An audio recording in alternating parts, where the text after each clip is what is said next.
Yeah! It's squabbling out there now. Yeah!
What's the deal? What's the deal? What's the deal? We are back, man. First hit, first down every Monday morning. I appreciate you guys for joining me. Hopefully everything's working out this week, man, because last week we had some technical difficulties. Hopefully I fixed some things. Honestly, man, this week is some bullshit. Not even going front. Dallas Cowboys recently got their ass handed to them by the Chicago Bears, and I'm in a horrible mood. I'm in a really, really bad mood. Before we get into it, you know what I'm saying, a lot of things that's not going to be on tap or up for the agenda today, you can see floating at the bottom of the screen. We got some goddamn scores down there and all that good shit. But man, listen, I ain't going front with you guys. I'm kind of pissed off about the Cowboys. And one of the main things I wanted to put out there right now is boo this motherfucker. Right here. Boo this man!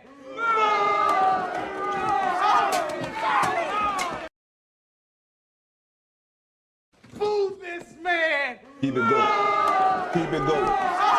We're going to keep booing this motherfucker. You hear me? Boo this man! One of the worst defensive showings I've seen in a long time. It seemed like Dallas defense. You know what? We're going to get into it when we get into it, but here goes some things that's not going to be on the agenda today. Shout out to James Conner. I heard that he's going to be out for the rest of the season out there in Arizona. I believe Najee Harris is going to be out for the rest of the season for a non-contact injury. I believe he tore his Achilles, if I'm not mistaken, out there in with the Chargers in Los Angeles. I'll be ready. I'll be so ready to say San Diego. It don't make no sense, like, for real. But yeah, guys, like I'm kind of pissed off about how yesterday went. Yesterday was not a good showing for the Dallas Cowboys offensively or defensively. But like I said, we're gonna get into it. I didn't add the final score. I just realized I didn't add the final score for the Sunday night game, but you guys saw it. You guys saw what it was and shit. Let's get into today's agenda, man. Today's agenda. As you guys can see, today's agenda Thoughts and reactions on the Cowboys at the Bears. What's up with the Eagles passing game? Is it finally back? You know what I'm saying? Is the Giants good? I think they answered that question last night. Or is the Chiefs bad? I also think they answered that question last night. We got a Super Bowl possible preview in tonight's matchup for Monday Night Football with the Lions at the Baltimore Ravens. We're going to go over our Sunday picks and see where we was right and where we was wrong. And then we're going to give out our awards for this week. As a matter of fact, I don't even think that I did the offensive lineman of the week and shit, which we have to go back and do that, John, real quick. You feel me? But this is what we got.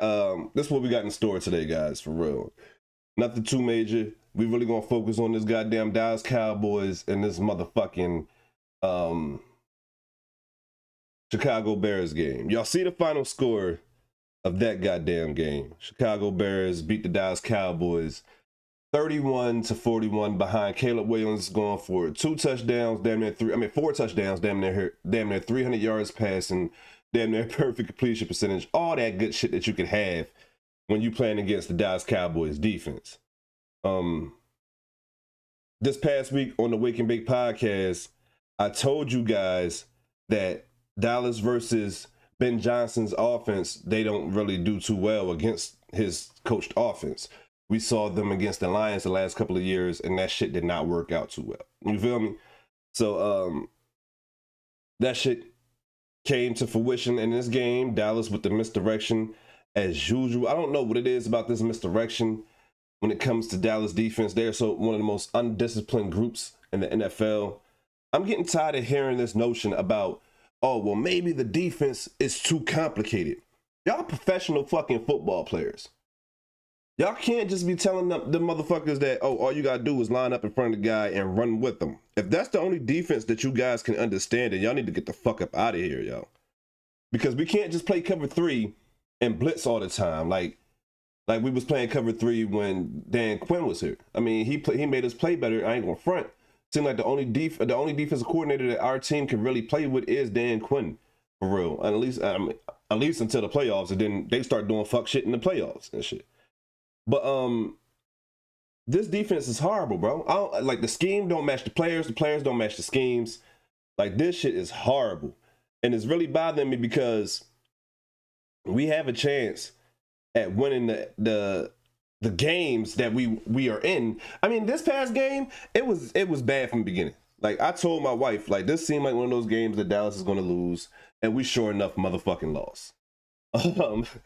It's just like, I'm really upset. We gotta do this one time for the one time. Move this man! Because that goes out for the entirety of the Dallas Cowboys offensive line. I mean, excuse me, offense and defense and shit. Like, that goes for both of them. Like, boo the offense, boo the defense, boo the special teams. Shit. If it wasn't for Brandon Arby hitting, 2 or 3 field goals, we probably wouldn't even got to 14 points. Offense really looked shocked out there. They looked like they were scared, low key. It was a lot of short passes that I wasn't feeling. A lot of passes to Ferg that y'all know how much I like Jake Ferguson, but he's not the same player that he was in his rookie season. Especially after that injury last season, he just looked a lot slower. He's not getting nowhere after he get the ball. One thing that I loved about Jake Ferguson coming into the season, or just after his rookie season in general, was the fact that he got busy after he caught the ball. Like, that was one of the things that I loved about Jake Ferguson. Like, he really got busy after he caught the ball. You know what I'm saying? Yards after catch. Now it's like he on his old man shit, is that I catch the ball, you're going to tackle me basically where I stand at, and I'm not here for that. But we gave him 13 targets. I think he caught 12 of them for about 60 yards or some shit. Like, that wasn't enough. George Pickens came out the game, I believe, with 4 or 5 receptions in the tutty. Of course, he had a crucial drop that turned into an interception to Dak. Dak tried to force him another pass in the end zone that turned into an interception for Dak. Offensively, they just didn't look right. I don't know if it was going on because we was just behind and we was just trying to figure out things, but they was playing too high safeties. After CeeDee Lamb went out, the explosive plays went away. I think we had maybe 1 or 2 big plays down the field after CeeDee Lamb went out, but everything else was just short, intermediate type of shit. And don't get me wrong, I love my quarterback, but you can't just keep seeing blitz and be like, all right, they blitzing. Half of the time they was dropping out of it. You know what I'm saying? And you just throwing right into it because they wanted you to throw that underneath shit so they can rally and tackle. And every time they did that shit, he threw that shit right to Jake Ferguson. Like, I could understand if you're throwing that shit to somebody like Turpin or hell, even goddamn Pickens and shit, because these guys can create after the catch. But when you throwing that shit to Jake Ferguson, who's not moving no faster than, you know what I'm saying, your offensive lineman, that's a problem. You feel me? That's a real problem for real. And I just don't like how this offense looking. Javonte Williams had that early fumble on the first drive, and I said to myself, and I said it out loud, that it's okay. He could bounce back from this. You know what I'm saying? He's playing too well for us to have to worry about that. Boy, was I wrong. The defense decided that we're going to let them motherfuckers score on about 3-4 straight possessions. When we get a stop, the offense ain't going to be able to do too much. When the offense does go down there and tie the game up on a pretty damn good drive, because Dallas was driving pretty consistently early in the game. It's just that they couldn't get into the end zone. And that's weird too, especially against this Bear defense that just gave up 52 points last week. But Dallas couldn't get into the end zone. They was driving pretty consistently. The CD injury definitely kind of hurt the way the game was called, in my opinion. I feel like after that shot, he didn't want to go deep. Look, I understand George Pickens is not going to create the separation that CD creates because of the route running, but he's known, and he's like, we know him for being a contested, you know what I'm saying, ball catcher. No Diddy. You know what I'm saying? Like, we know him for being that. You know what I'm saying? We know him for being a jump ball guy, possession receiver, going up and getting that shit. So even if he don't create the separation that you want, Dak, and I guess that comes with time and chemistry and trust, you got to still give him opportunities to go out there and make plays and shit, like make plays. I feel like the targets that Jake Ferguson received after CD went out, I feel like goddamn George Pickens should have received those targets. And like I said, maybe that just comes with chemistry, and it comes with the time and how long he'd been there and how many reps they got together. Maybe we get all that shit together sooner or later. But one thing for damn sure I know is we're not going to get that defense together no time soon, at least not this year. I hear a lot of people talk about, oh, we got to fire the defensive coordinator. We got to fire, we got to bench Trey Diggs. We got to bench. Look, the only motherfuckers that I really wish that we could do something about right now is our safeties. Dono is not a deep safety. Eberflus, this is why I can see why people calling for Eberflus's job, because why the fuck you keep making him a deep safety when he's not? Why you keep putting him in positions to think when he's not one of those guys? He's a read and react guy. He looks, he sees, and he goes get. It's not like, hey, if this guy come behind you and if you gotta do this and that, you making him think he gonna make a lot of dumb decisions. I hate to say it like that, but that's just how we see it on tape. Malik Hooker is just looking old and lost too. I don't know if it's a scheme. We play 95% fucking percent zone, and it's really like just fucking defend your zones. You know what I'm saying? The safety, you gotta be deeper than the deepest. It's really that fucking simple, but for some reason it's not to these guys. And it seems like every time we get a new fucking, I don't know if it's the lingo or whatever, but every time we get a new defensive coordinator, Dallas defense look like one of the worst defenses in the history of the NFL. This is every time. This is not nothing new. I really don't appreciate how Eberflus has been calling the defense. The lack of pressure when we gotta blame punk ass Jerry Jones for this shit, because you give away your best pass rusher with nothing in return. Shout out to Kenny Clark for what he doing in the run game. But who gives a fuck about the run game if you got quarterbacks throwing for 300 yards a game on you, 4 touchdowns a game on you? The last 2 games, they done gave up over 700 yards of offense through the air. We're not talking about total offense. We just talk about passing offense. Like, that's crazy. And we're not going to sit here and say there's a problem on defense. Either Matt Eberflus needs to change the idea that he had for this defense, or they need to change coordinators. That's the only thing I can see. I know, you know what I'm saying, calling for a man job 3 weeks into the season is not cool. But shit, it's been proven at least the last 2 weeks that this defense is not fitting the personnel that it has. And you got to have personnel for that defense, bro. Like, I understand that people was on Trey Diggs, and rightfully so, he deserves some of the shit that he get. I mean, you jam a dude at the line and you slip, that's crazy work. That's crazy work. You know what I'm saying? Like, that's wild. Move this man! That's wild. I'm not even going front. I'm not even going front. When you do some shit like that, you know what I'm saying? That's crazy. But, excuse me. But Trey had every chance to redeem himself. And what'd he do? Not a damn thing. You know what made it even fucking worse? You know what made it even worse? Was the fact that this nigga decided that I'm not gonna play the rest of the game. My arm hurt. I don't even think, like, look, man, I hate to do this to people. I don't like to say that people ain't really injured or not, nothing like that, bro. But I don't really think Trey was injured. I think he understood where this game was going and he didn't want to be a part of that shit. Like, for real. And I know a lot of people right now is so happy about the fact that Dallas lost and they not, you know what I'm saying, especially with their defense not looking good. The offense didn't come to play yesterday. It was really a demoralizing day yesterday. I think after the CeeDee Lamb injury, they really couldn't rally on offense too much. Especially the fact that they ran the ball effectively. In my opinion, they just couldn't run it the way they wanted to because they was trailing. They had to try to make up the points. The defense couldn't get a stop. Once it was 14-14, the defense allowed a 45-yard fucking screenplay to happen for them to go down there and kick a field goal before the halftime. Well, before halftime. And then Dallas got the ball back, couldn't move, couldn't do shit. So the offense is not absolved of any blame right now. They need blame too and shit. But they got the ball back, couldn't do shit right before the half. They got it back again. And then they scored a fucking touchdown before halftime. Off of Malik Hooker not paying attention to where the fuck DJ Moore was at. And that's the thing though. I don't understand what my safeties are doing. What are y'all supposed to be doing? Because like on that play, it looked like they had Nealon or Ezekwamu, the rookie, spying Caleb Williams.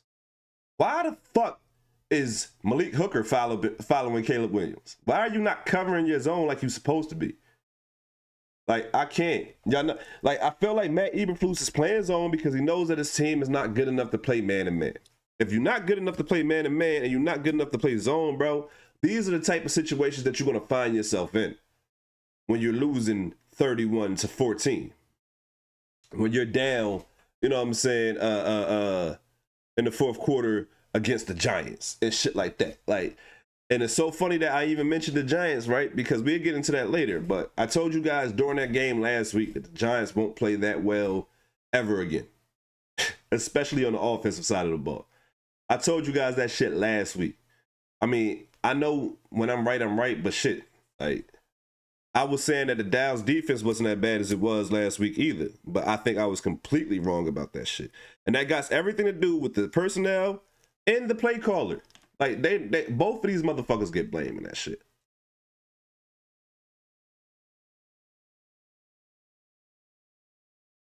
Dak Prescott, over 250 yards passing. Shannon Sharp would call those empty calorie joints because a lot of those came late in the fourth quarter where the game was pretty much out of hand. One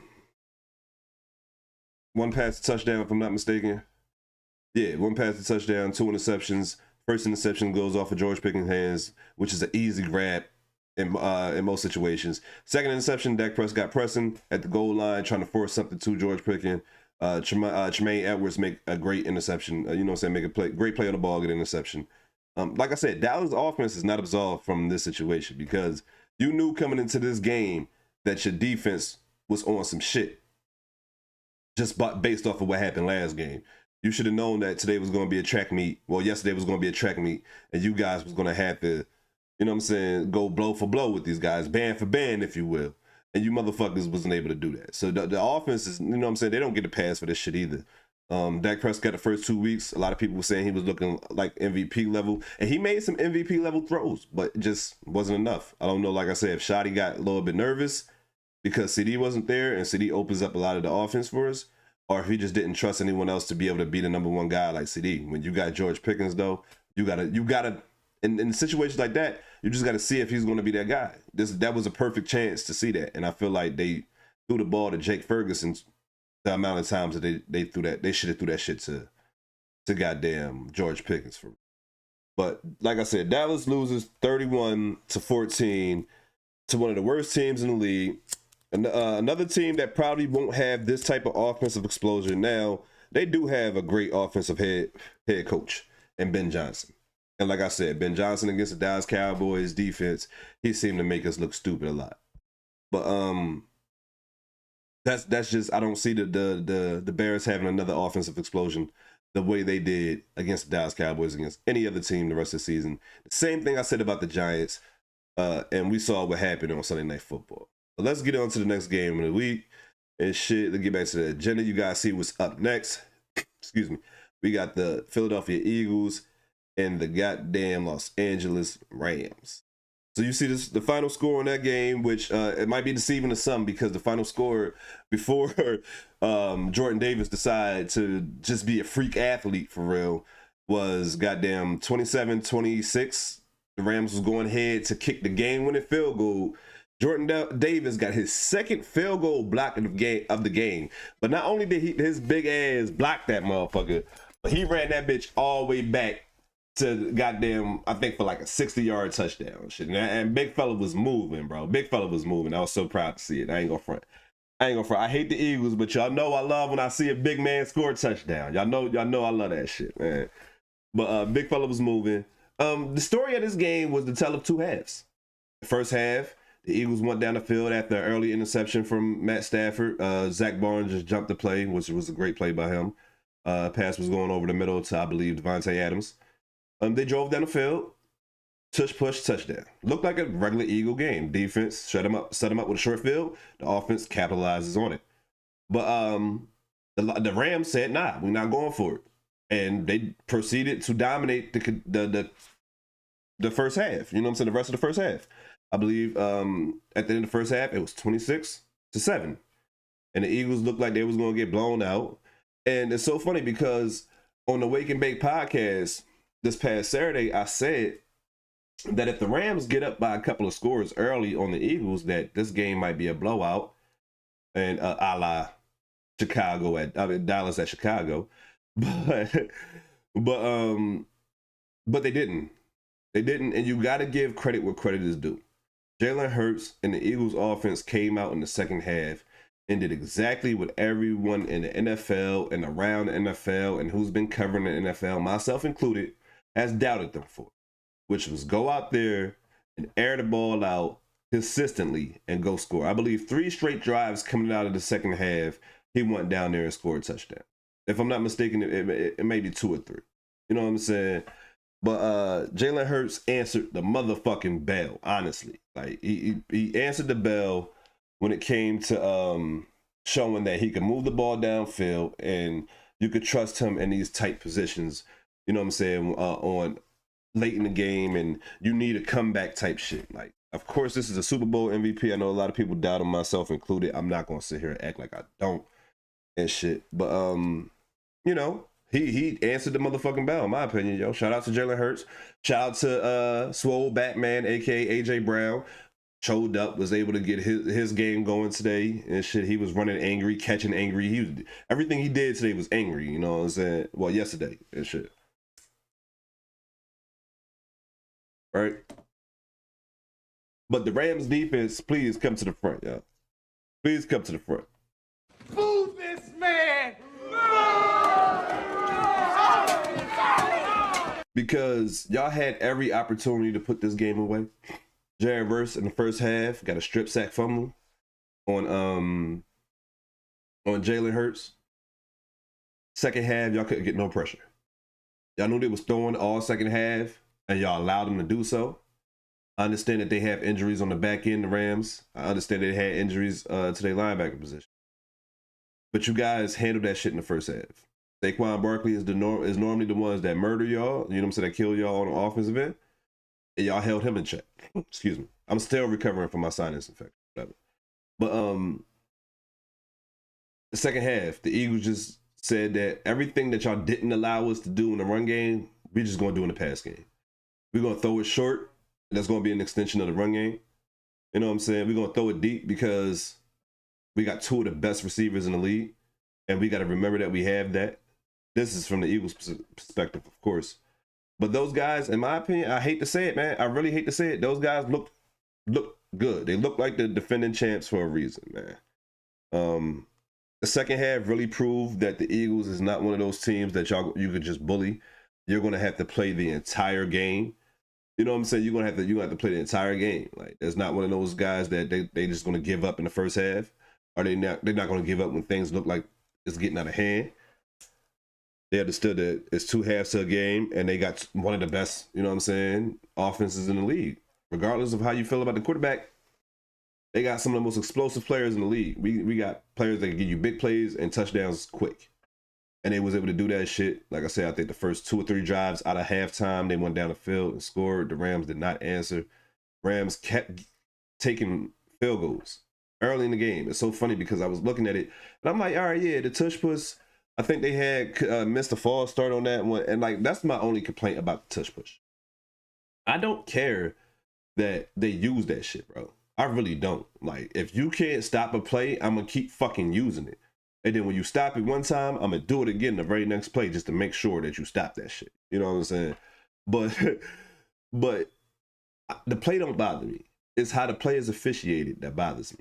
You know what I'm saying? If you got to call this shit to the letter of the law, then call this shit to the letter of the law, because the advantage is the play itself. Nobody else in the league can run that play the way the Philadelphia Eagles run that play, because if they could, they would. You feel me? But they can't. So the play itself is already an advantage to the team. We understand that. Like I said, I'm not complaining about that. It is what it is.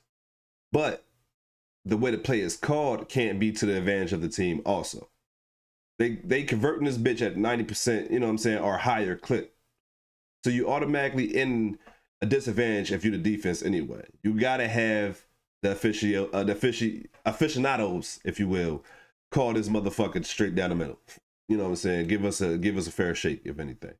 But like I said, the Eagles showed why they're the defending champs, showed why they're one of the best teams in the league, offensively and defensively. They was able to turn that bitch on. The Rams did not score another point after the half. So shout out to them motherfuckers. I hate to admit it, but shout out to them boys and shit. And we're going to have to boo the Rams for not coming through us. Boo this man! Real life shit. Real life shit, y'all. You know what I'm saying? Then we had our goddamn Sunday night football game, boy. Is the Giants good or is KC bad? And I think that question can be answered both ways. The Giants are not good. And is KC bad? KC is not as good as we think they are. We give those guys credit because of Patrick Mahomes, but let's go. Wrong fucking John. My bad. Wrong John. I ain't even put it up there. Let me get it real quick. Real quick. I'm going to get it. I'm going to get it and shit.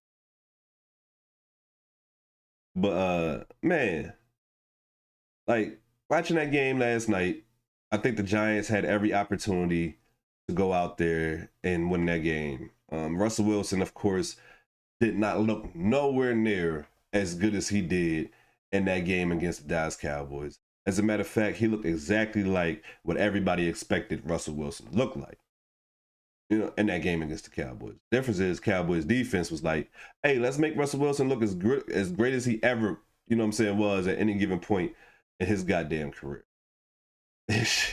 Like, so since they decided to do that shit, I guess the NFL and everybody else on the you know what I'm saying, on the internet got fooled by that shit.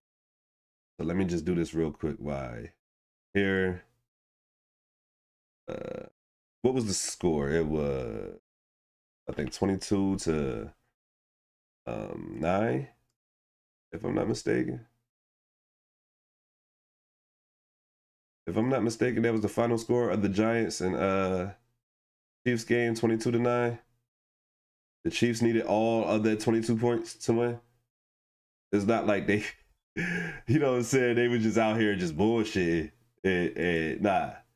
It was 9-9 for the longest.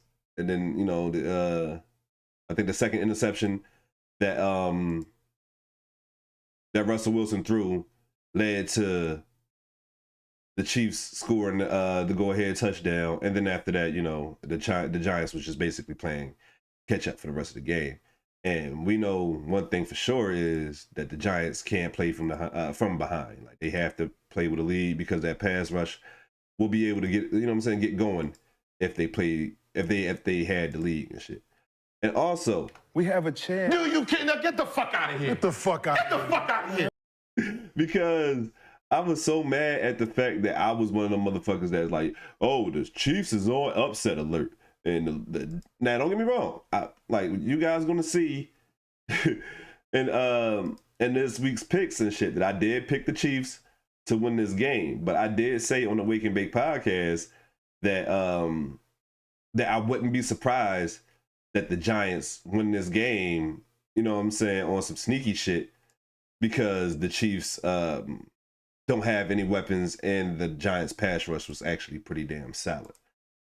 But as always, the Giants decide, hey, we're not going to go out there and perform, because we played really well against the Dallas Cowboys, and that's all that matters.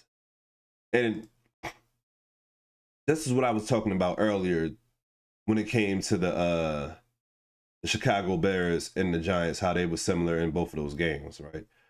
The fact that the Giants is not going to play as well as they played against the Dallas Cowboys the rest of the fucking season. I promise you guys, y'all keep thinking I'm lying or I'm bullshitting about this shit. Like, I'm not. I promise you guys. The Giants will not play as well as they played the rest of the season against any other team like they played against the Dallas Cowboys. And that's an indictment on the Dallas Cowboys more than anything. You know what I'm saying? That's an indictment on them more than it is any, like, a shot or praise at the Giants or whatever. The same thing with the goddamn Chicago Bears, bro. Same thing. Like, I don't see no difference. Chicago Bears is not going to play no better than they played the Cowboys the rest of the season. The entirety of the season. Like, you can't tell me I'm wrong. You know what I'm saying? Like, no bullshit. What? The Giants will not play no better than they played against the Cowboys the rest of the season. What? The Bears will not play no better than they played against the Cowboys the rest of the season. What? The Cowboys have one of the worst defenses in the league, if not the worst defense in the league. What? And it's personnel and play calling. And that's bad when you got both of those issues. See, if you got one of the issues, you can just focus on one and fix it. But if you have two issues like that, you don't know which one is more important. You don't know if it's the play calling, or you don't know if you actually got old ass players that need to get the fuck up out of it. What? You feel me? Now, Jerry Jones let go of his greatest asset because he's an asshole for a guy that's stopping the run. Look, Kenny Clark is actually stopping the run. The issue is motherfuckers not running the ball. And then when they decide to run the ball, like the way they ran the ball on 11 straight fucking plays on that drive, we ain't stop shit. We ain't stop a goddamn thing. But like I said, the Chiefs decided to go out there and win against the lowly goddamn Giants. The issue is the Giants did not perform the way they performed against the Dallas Cowboys. And like I said, that's more of an indictment on the Dallas Cowboys defensively than it is the Giants. Honestly, it is, for real. I think that people was expecting the Giants to be pretty much what they was the first two, well, game 1 and game 3. Excuse me. They was expecting them to be who they was game 1 and game 3. The issue is they didn't get that in game 2 because Dallas defense is so historically bad, as we can see. Big plays. They're giving up big plays. It's not like they're giving up sustained drives. I understand, like I said, they let me stop talking about Dallas. But this game, Patrick Mahomes didn't look no more better than he did before. He didn't lead the Chiefs in rushes for the first time this year, so shout out to the fact that he was able to just actually sit in the pocket. He had a couple of great plays from the pocket, as usual.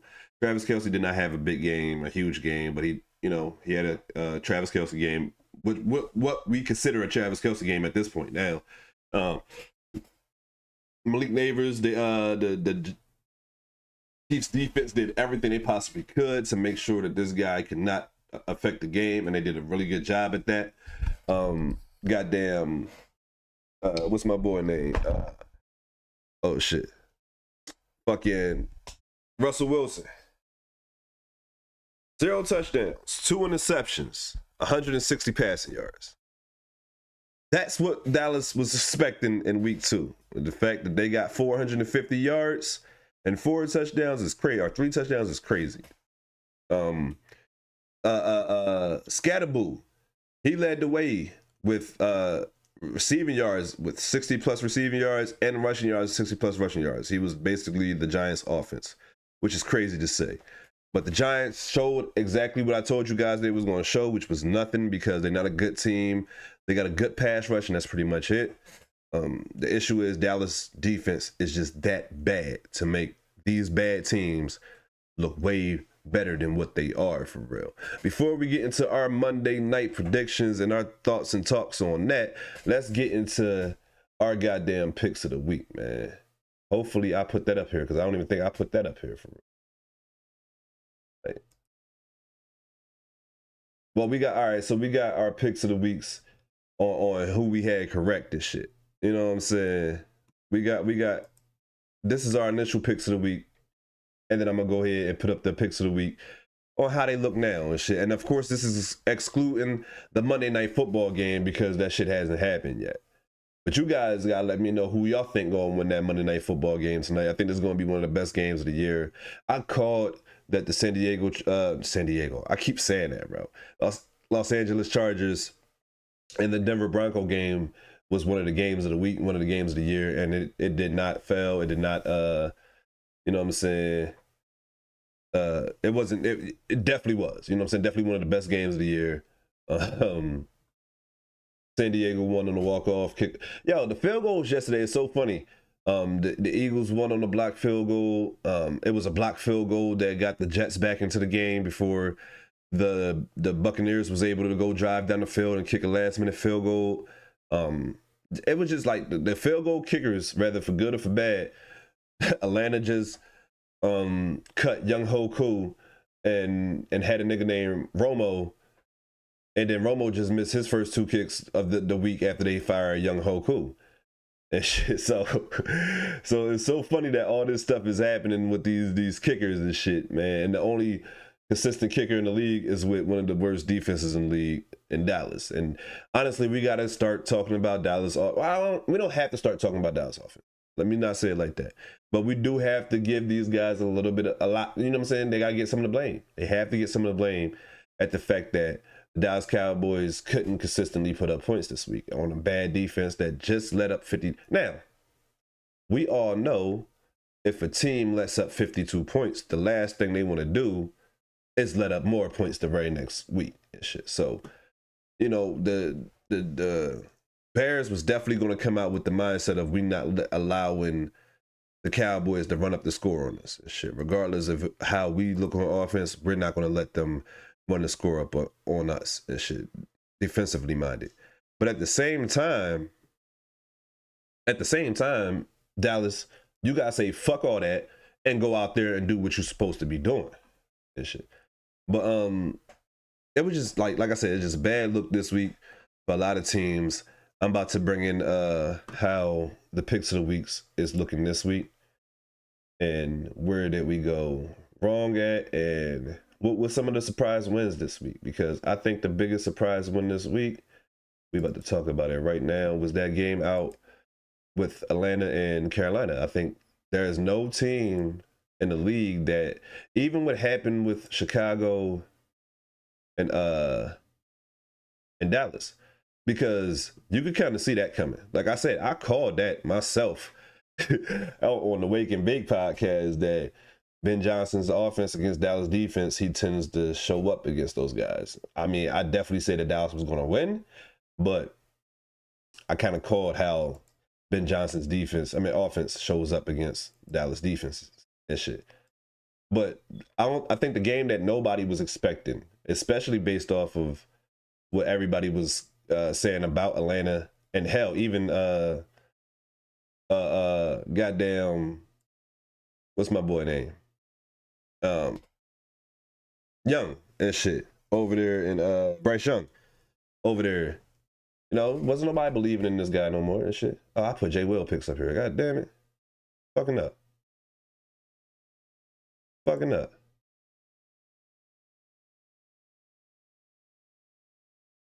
Let me see. Let me see. Because, man, it was really a bad look. It was really a bad look this week for a lot of teams. But like I said, yeah, Atlanta probably was the biggest shock of this week. I mean, 30. And I think I might have put 10 on the ticker down there. I gave them too much credit. It was 30-0. You know what I'm saying? It was 30-0 and shit. And I don't think nobody was expecting for the Carolina Panthers to come out and not only, oh no, we good. Is we good? Let me see. Cancel.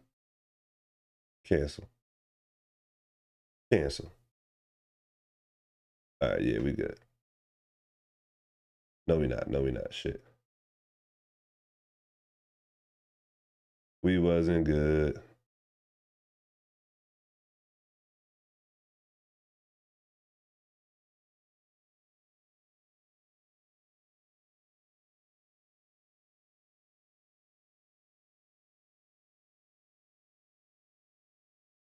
Come on now.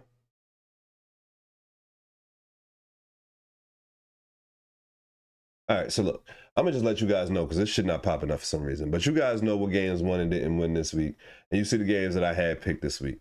The biggest shock for me is this game between Atlanta and Carolina. Carolina came out there and controlled the game from start to finish. Thoroughly controlled that motherfucker too. It was 30-0 for the entire game, basically. You know what I'm saying? it was like they got up quick, they got up early. And they played pretty fucking solid defense, for real. Atlanta is not a bad team, especially offensively. They got a solid running game. I know their quarterback is young and he's still learning, but they're, you know what I'm saying, a dangerous young team. Another game that a lot of people was shocked by was the Cleveland Browns beating the Green Bay Packers. That was a defensive battle. The final score was 13-10. And I think that it was just whatever defense was able to make the biggest play or the final play was going to win that game. And the Cleveland defense and the Cleveland offense was able to go ahead and make those plays. That game came down to a final kick. The battle with the backups out there in Minnesota with Jake Browning going to visit Carson Wentz. Carson Wentz showed why he was also goddamn MVP candidate at one point. You know what I'm saying? He went out there and used those weapons to his best goddamn advantage. It's so funny because our player of the week is a Minnesota Viking, but it's not the Minnesota Viking you guys think. I put it like this, not on the offensive end, but like that. We got our first defensive player of the week this week, for real. But Minnesota went out there and bullied the hell out of Cincinnati and played a pretty damn decent game, in my opinion. You can't put up 40-plus points on the team and say it was a bad game. Jacksonville sent the Texas to 0-3. Indiana Jones out there with the Colts sent the Titans to 0-3. The Colts look like, throughout the first 3 weeks, they look like a legit contender in the AFC, especially AFC South. The Steelers handled their business out there in Foxborough. Couldn't get over the turnovers. The Patriots just couldn't get over the turnovers. And Aaron Rodgers had a pretty efficient game. We already talked about the next two games with the Packers and then the Rams at the Eagles. I told you guys that the Jets came down to one of those blocked field goals. The Jets had a blocked field goal. Running back scored a touchdown, took the lead. And Baker Mayfield in that Tampa offense without goddamn Mike Evans because he got injured early in the fourth quarter. I think it's a hamstring injury, so hopefully he get healthy because he's on my fantasy squad. But they was able to go ahead and drive drive down the field, get the game winning field goal. Shout out to the rookie from Ohio State. I cannot get his name right, so I'm not going to fuck it up by trying to attempt to say it. But he did his thing. Marcus Mariota came out against one of his old squads and balled the fuck out with putting up 41 points on the Raiders with the Washington Commanders. We already talked about the Carolina Panthers being the shocking win of the week, in my opinion, with a 30-0 win over the Atlanta Falcons. Nasty work. The Broncos and the Chargers turned out to be exactly what we thought it was going to be, one of the best games of the week. Seahawks did exactly what we thought they was going to do against the Saints, which was demolish them. Cowboys got their ass handed to them by the Chicago Bears. We talked about that ad nauseum today, especially at the top of the show. It was a close game out there in San Fran. Mac Jones came through. They was able to kick a last-minute field goal to win that game. The Cardinals lost. Kansas City, we talked about that, of course, the Sunday night game from last night. And then we're going to go ahead and preview this Monday night game and give our thoughts on who we think going to win and shit like that. Today's agenda. We get back to today's agenda. You feel me? Hold up. So, you know what I'm saying? We got two of the best offensive, especially in the first 2 weeks of the league. We got two of the best, the first 2 weeks of the, you know what I'm saying, season. We got two of the best offenses in the league. Can't give too much credit on the Ravens defense as of right now. We know them historically to be a great defense, and we know that eventually they'll get their shit together. But as of right now, we can't give them boys too much credit. The Lions definitely have the better defense if we taken out of the two. But really, it's a battle of two offenses. Who's going to be able to be consistent and not turn the ball over? Who's going to be able to, you know what I'm saying, control the clock and shit like that? Both of these teams got great running games, have weapons on the outside and tight ends that can go and make plays. And then I think the tiebreaker is the quarterbacks, in which Lamar Jackson is just way more elusive than Jared Goff. And we know Jared Goff is one of the most accurate quarterbacks in the league, so gotta give him credit where credit is due. But I think that this game should be high scoring, somewhere in the high to mid 30s, high 20s to mid 30s and shit. Like, I really, it's hard for me to say who gonna win, but you know, just out of the, because I tell motherfuckers my AFC team is the Baltimore Ravens anyway, so we definitely gonna run with the Ravens as the winners of this game. The Ravens just don't lose to NFC teams either. I know they have lost a couple of games to some NFC teams, but Lamar Jackson don't really lose to NFC teams at all. And his last time against the Lions, they beat the shit out of the Lions. So I expect something to be a little bit similar to that. It's especially on the offensive side of the ball, whereas I feel like the Lions and the Ravens will put up a lot of points. It's about who's going to get that final stop. I don't trust necessarily I'm not going to say I trust the Ravens defense to get that final stop, or even if they do have a big lead, to maintain that lead. But I do trust the Ravens offense to not let their foot off a motherfucker's throat no more and shit. I think they completely understand, just like Dallas offense need to understand, that the offense is leading the team. You know what I'm saying? You just hoping that the defense can make a play to get a stop, because the offense is going to score. Like, you just got to score at this point. So we got, like I said, we got the Ravens over the Lions, Monday Night Football. You guys let me know who you got, what you think. I think that Lamar Jackson might be gearing up for a goddamn third MVP this year. I know a lot of people, myself included, was looking at Dak Prescott, like I said, coming out early.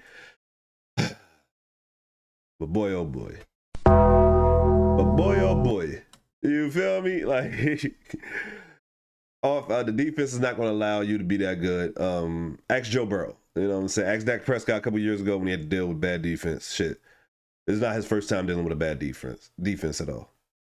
But we're going to see how this game turns out to be. Like I said, two of the best teams in the league, two of the best coach teams in the league, allegedly, at least on the Ravens. And I know a lot of people are looking at Harbaugh like, yo, bro, like, are we going to start questioning him and shit? I know a lot of people is saying that shit, but, you know, historically they're a good coach football team and shit, so we can't dismiss that, for real. But we're gonna go ahead and get into our goddamn player of the week, which is Mr. Isaiah Rodgers. You know, I can't go 3 weeks straight this offense, and especially the first 2 player of the weeks was quarterbacks with Josh Allen and Jared Goff. So the first opportunity that I saw to give the defensive player, give the player of the week, because it's not just defensive player, to give the player of the week to a defensive player, I had to take it. And Isaiah Rodgers fit the criteria so perfectly. I mean, came out, he had a pick 6, I think it was like 87 yards if I'm not mistaken, or 60, one of the two. And then he had a forced fumble. And that forced fumble was so fucking pretty. I saw that shit in real time. And it was like, this man just really took that shit out of bro's hand. And I don't even think dude realized he didn't have the ball no more. Because he was still running a couple yards and got hit before we realized that Isaiah Rodgers had the ball. And he took that bitch, you know what I'm saying, all the way back to the Baja for being the first player to, and I think he forced another fumble too, if I'm not mistaken. He might have forced another fumble, if I'm not mistaken. But being the first player to have an interception return of plus 60 yards and a forced fumble return of plus 60 yards in one game. And he had that shit in one half, which is crazy. You know what I'm saying? Which is wild for real. Like, so shout out to Isaiah Rodgers for being our first hit, first down player of the week. For real, yo. Like, we got to give these defensive players some love. I had the offensive lineman stat of the week ready to go, but I just couldn't get that shit popping as of right now. Shit, my shit is acting funny. For real, I couldn't get it up there. So I'm going to just tell you guys, our offensive lineman stat of the week goes to the Indianapolis Colts offensive line. Those motherfuckers allowed for Danny Dimes and Indiana Jones, Daniel Jones, whatever you want to call it, bro, to sit back there and will and deal, giving up 0 pressures, 0 QB hits, and 0 sacks. Those boys did a great job. Not only they did that, but they also allowed for the Indianapolis Colts to rush for more than 120 rushing yards, with my boy Taylor getting over 100 of those himself in the tutty, for real. So that offensive line did a motherfucking thing this week, boy. I wish I had a graphic for that shit. I just couldn't get it ready between last night and today. It just wasn't working for your boy, for real. But we still here. It's all right. You know what I'm saying? It's okay. We ain't even tripping, for real. You know? Move this man! My bad. But that's more so, you know, because every time we say boo this man, we gotta Move this man! because, like, Matt Eberflus, bro. Now that we got all the other shit out the way, we talked about all the other football stuff, everything that we, you know what I'm saying, that we saw this week, the main games that we paid attention to. I think my lighter died. Now that we talked about all that shit, right? Matt Eberflus, please come to the goddamn front of the congregation. Come, you know what I'm saying? Come up here and we need to have this conversation, my guy. Between what you call and how your defense executed, something has to change. Whether it be your play call, whether it be your play design, whether it be your players, whether it be you, motherfucker, something has to change, bro. What? Something gotta change. What? Because if you think about it, bro, if you really think about it, Dallas defense, that year that we had Mike Nolan as our defensive coordinator, looked better than this. And that's bad. And that's bad, bro. We giving up, I mean, you know what I'm saying, with the exception of the very first game, we giving up 35 points a game. I think our offense is only averaging like 30 points a game. So we, you know what I'm saying, even with us averaging 30 points, we can't even keep up with what our defense is letting up. It's exactly what I was telling you guys that the Bengals had to deal with last year. Regardless of how good of a year Dak Prescott may or may not have this year, it is 100% predicated on how many stops the defense can get. The defense can get just enough stops for these guys to go down there and, you know what I'm saying, get a 2 or 3 touchdown lead, something like that, to really put games away, then cool. But I really fucking doubt that. The zone that Matt Eberflus is playing with the safeties that he's playing with, just the scheme does not fit the players. And we have to understand that. When you have players like the Dallas Cowboys have at the safety position, I saw that they put Wanye Thomas in towards the end of the game. That shit should have been happening, honestly, in my opinion. You need speed when you're playing the type of defense that these guys are playing. Donovan Wilson can hit people, and that's what's up. Malik Hooker is a veteran, and he's smart, and that's what's up. But shit, if you can't flip your hips, if you can't cover your fucking zone, then there's no purpose of you being starting on this, you being a starter on this team. Looking at people say, oh, Dallas need to go out there and get Gilmore. Why? I love Gilly, but Gilly ain't flipping his hips and running with nobody. So, like, what is the whole purpose of getting these players that's just not going to fit the scheme that you playing? He might be smarter in those zone schemes because he's a veteran. And, you know, leverage can help you out, especially when you're an older guy and shit like that. But it can only help you out but so much, especially when you don't have good safety play behind you. So you still going to be out here looking like whoever else is at safety, at the corner. DaRon Bland needs to get back, and he needs to get back healthy. We can't be paying these motherfuckers that's not playing the game. Simple as that. This man been in here, been in the league for 4 years. He's been fucking injured 4 years. Like, I think even his rookie season, he ended up getting injured and shit. So it's like, we need to make sure that we have people that's here and ready to perform. Your owner / dumbass GM let your best player walk for pennies. I still want to say it's pennies. People keep saying, oh, they could trade their picks and get this, that, and the third. They haven't, and they're not going to. Not too many teams want to actually do business with the Dallas Cowboys. I don't really understand that shit for some reason. And if they do business with the Dallas Cowboys, they want to get the best end of the deal. They don't want to look like they lost that deal in any way, shape, or form. And that's always going to make us look bad on the other end, because if Jerry actually do end up letting one of these deals go through, it's going to look bad on his end. CC Michael Parsons going for 2 first rounds of Kenny Clark. Kenny Clark has been tremendous on the run end. And we gave up over 700 passing yards. Maybe a little less than 700 passing yards. You know what I'm saying? The last 2 games. 7 touchdowns, 1 interception between the 2 quarterbacks that we played. And that's not even talking about the rushing touchdown. The rushing yards. The 11 straight running plays that your defense allowed on one drive. So regardless of what you got the man Kenny Clark for, shit is not working out. And I'm not blaming him. I think he's a tremendous player for real. I think he's really good. I think if you had him here with Micah Parsons, oh my God, defensive line to be. But the fact that you don't have goddamn offensive line, defensive line, especially not a premier pass rusher, and you have a bad time getting to the ball, and then you playing zone defense to where as though you're not even sending no blitzes. You letting your 4 down linemen just rush the quarterback, and that's been your issue. That's my issue.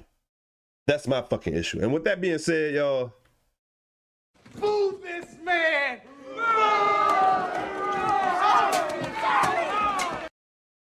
people say, oh, what about next week's game when y'all play against the goddamn Packers on Sunday Night Football? We have a chance. You can't. Now get the fuck out of here. Get the fuck out. Get the fuck out of here. Man, let's move Y'all lose on, by man. 200. Stop. Let's move on, man. You can't. And we're going to move on. We're going to move on, and we're going to say peace and love. And I appreciate everybody that showed up, for real. Make sure y'all hit that like button, that subscribe button. Follow on whatever platform that you're on. I appreciate it. Peace and love. And remember, stay fried, my friends. We are gone. Thank you. Come again.